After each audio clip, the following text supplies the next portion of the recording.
My brother hid from my family that he was working with the cartel. But one day he quit the cartel, and they came to our house to get him. I was stretched out on the couch, flipping through channels, trying to find something to watch. Nothing caught my attention, but I kept pressing the remote anyway, half listening to the sounds from the kitchen where Mom was making dinner. The clatter of plates, the low hum of the stove was the usual background noise. Nothing out of the ordinary. Daniel walked in, dropping his keys on the table like he always did. His jacket was unzipped, and he looked like he'd been out all day. He grabbed a glass from the cupboard and filled it with water, taking a long sip before setting it down. "Smells good," he said, leaning against the counter. Mom glanced at him. "You're late." He shrugged like it was nothing. "Had some things to take care of." That was typical Daniel. Always vague, never giving too much information. He'd been like that for years, ever since he moved out, but still dropped by most evenings. Mom had stopped asking too many questions, at least out loud, but I could tell she's still worried. We sat down for dinner, the three of us. Mom had made something simple, but good, like she always did. The conversation was light. She talked about how Mrs. Gonzalez from next door was arguing with her husband again, yelling so loud half the block could hear. I told them about this guy at work, who dumped a bag of loose change on the counter and insisted on paying for everything in pennies. Daniel laughed, shaking his head. "Sounds like you've got the most exciting job in town," he said. "More exciting than whatever you're doing."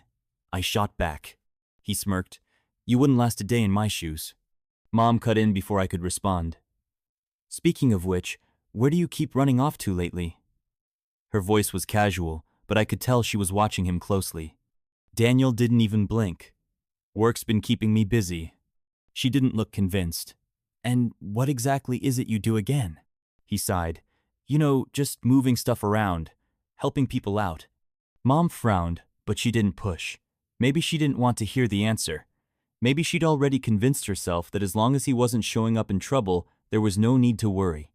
"As long as you're not doing anything stupid," she said after a pause. Daniel smirked. "Come on, Ma, I know how to take care of myself." The subject changed. We kept eating, talking about nothing important. It felt like any other night. The kind of night where you assume you'll wake up the next morning and do it all again. After dinner, Daniel stood up and grabbed his jacket. "I'll be back later," he said, already heading toward the door. Mom sighed. "You just got home. It won't take long." She didn't argue. She just told him to be careful, the same way she always did. He gave her a small smile and walked out. I leaned back in my chair, stretching. "You think he's actually working?" Mom didn't answer right away. She started clearing the plates, her movements slow. "I don't know," she admitted. "I just hope whatever he's doing, it's not something that's going to get him hurt." I wanted to tell her not to worry, that Daniel always landed on his feet, that if something was wrong, we'd know.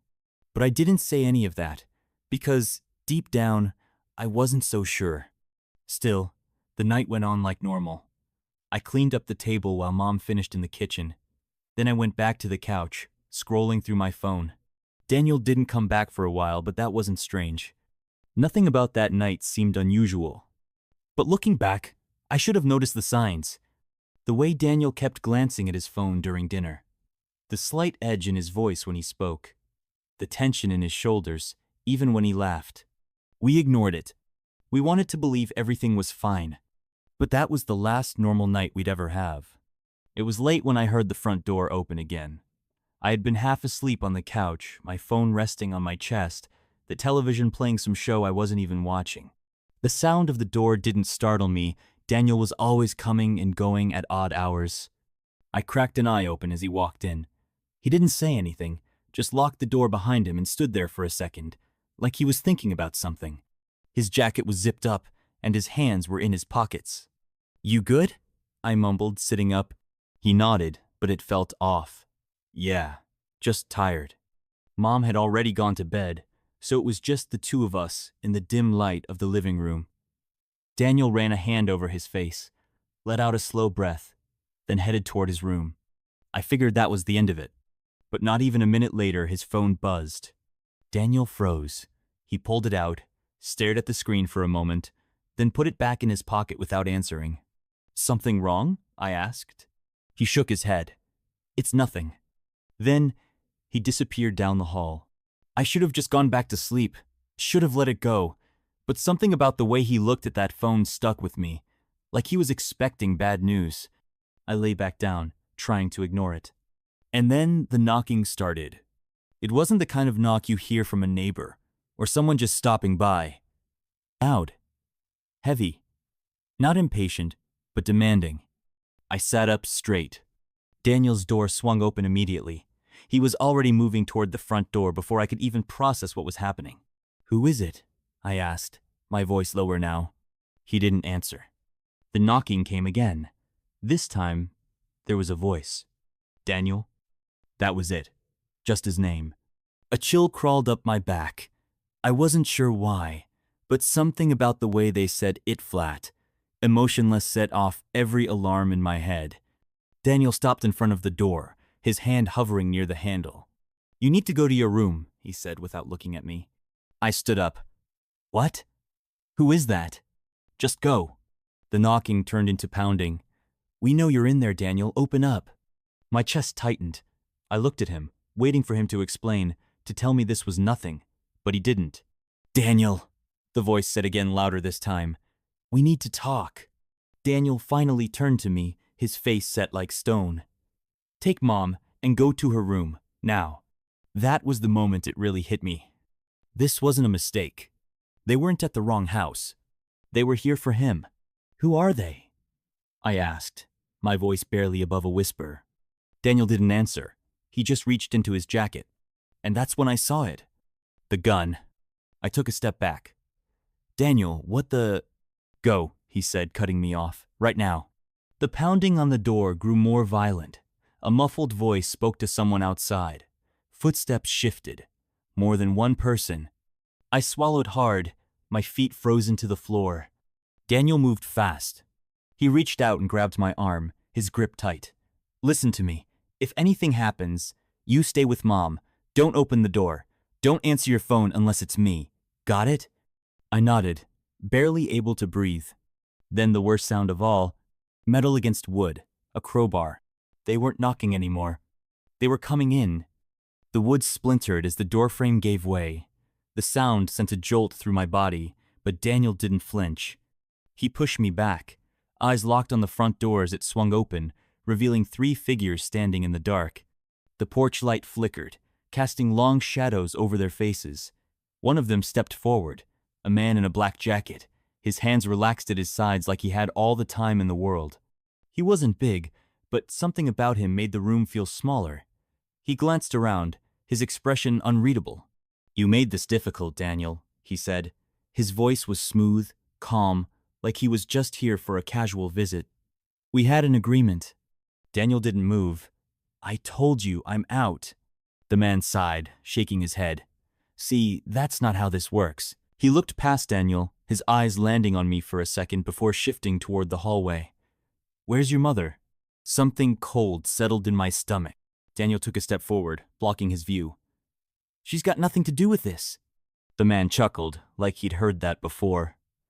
"Family's always got something to do with it.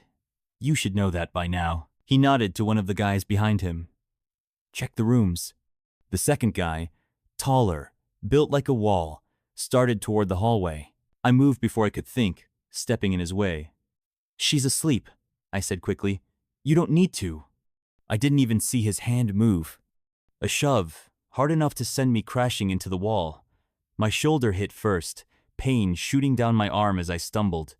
Daniel's gun was up in an instant. Touch him again, and I swear. The man in the black jacket raised a hand, stopping the guy before he could go any further. "Let's not get messy, yeah? We just need to have a conversation." He turned back to Daniel. "Come outside." Daniel didn't lower the gun. "Not happening." The man sighed, like this was all just an inconvenience to him. "You know what the problem is with people like you?" he said, taking a step inside. "You think you get choices." He nodded toward the hallway again. "But the way I see it, you either come with us, or we wake up your mother and see if she can convince you." Daniel's jaw tightened. For a second, no one moved. Then, fast as hell, Daniel fired. The first shot missed, slamming into the doorframe. The man in the black jacket didn't even flinch, he just stepped back as his guy pulled a gun of his own. I barely had time to duck before the return shot rang out. The sound was deafening. My ears rang as I hit the floor, scrambling toward the hallway. Daniel moved fast, grabbing the small table by the door and flipping it to the side, sending a lamp crashing to the ground. The man in the black jacket sighed. Messy Daniel. More footsteps outside. More voices. They weren't alone. Daniel grabbed my arm, yanking me toward the hallway. Get Mom, now. I didn't argue. My legs moved before my brain could catch up, and I ran.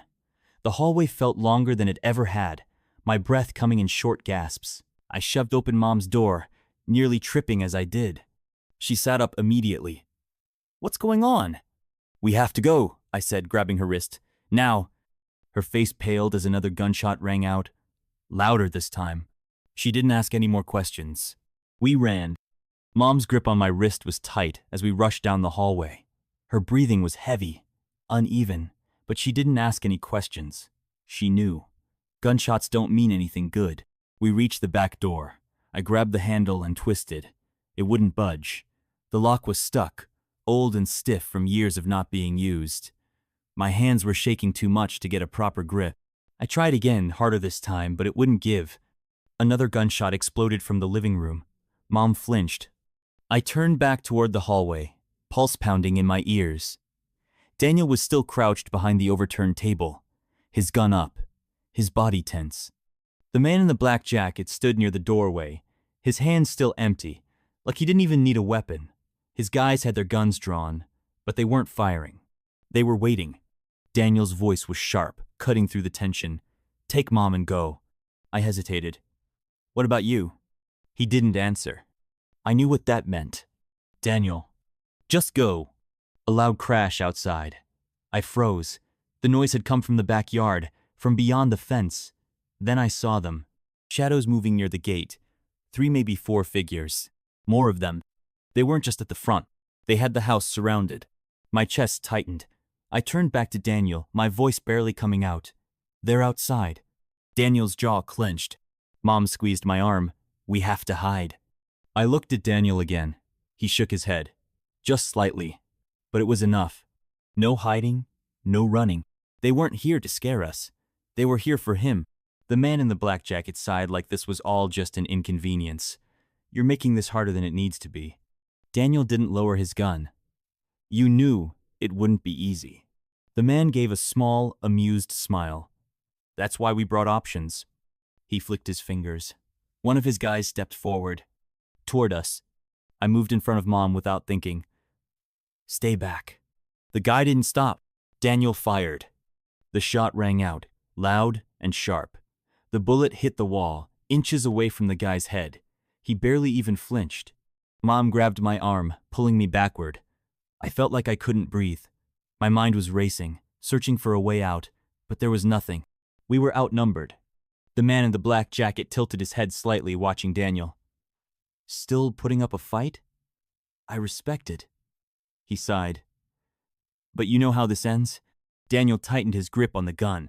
The man nodded toward the hallway. I'm getting tired of this, Daniel. So how about we bring your mother into the conversation? A shiver ran down my spine. Daniel shifted slightly, stepping forward just enough to block us from view. She's got nothing to do with this. She's got everything to do with this, the man said. Family's always got something to do with it. You should know that by now. The second guy, the one built like a wall, moved toward the hallway. Toward us. I clenched my fists. Leave her alone. The guy ignored me. Daniel fired again. The bullet missed by inches, but this time it made the guy pause. The man in the black jacket sighed. Messy, Daniel. More footsteps outside? More voices. Daniel's eyes darted toward the window. He knew what that meant. We were out of time. Then tires screeching. A car engine roared from down the street. Headlights flooded the living room, casting long shadows across the floor. The light caught the faces of the men, making them squint for just a second. They hesitated. Daniel took his chance. He grabbed the lamp from the side table and threw it at them. It shattered, glass flying everywhere. The distraction was just enough. Run, Daniel yelled. I grabbed Mom's hand, and yanked her toward the side door. The lock was still stuck. I forced it, twisting as hard as I could. The knob finally turned, and we stumbled outside. The night air was freezing, but I barely felt it. Footsteps pounded behind us. No time to think. No time to look back. We ran. We ran, the cold air cutting through my lungs. Mom gripped my arm so tightly that my fingers went numb, but I didn't stop. The sounds behind us shouting, rushed footsteps, the metallic click of a gun kept us moving. Daniel was still inside. I wanted to turn back, but I knew that would be useless. He told me to run. If I hesitated, even for a second, we'd all be dead.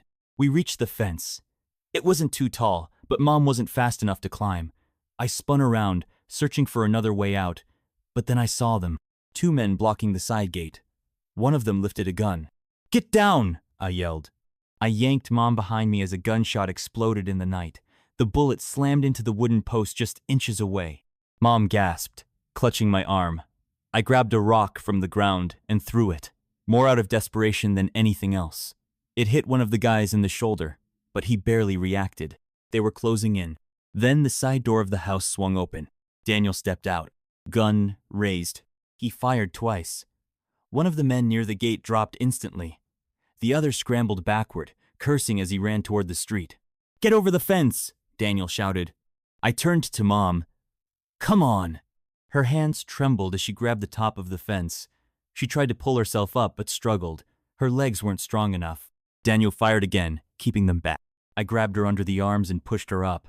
She clung to the wood, her breath ragged. I kept pushing until she managed to swing a leg over. She landed hard on the other side, but she was safe. Another gunshot rang out.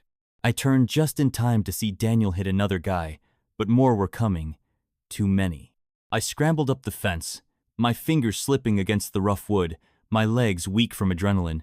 I forced myself over and hit the ground on the other side, rolling onto my back. Daniel was still on the other side. "Come on!" I yelled. He shook his head. "They won't stop unless they get me," he shouted. "Take Mom and go." I felt like my chest was caving in. "I'm not leaving you." "You have to." More figures moved toward the house. Daniel turned, raised his gun, and fired. The last thing I saw before we ran was him, standing there, not backing down, not running, fighting,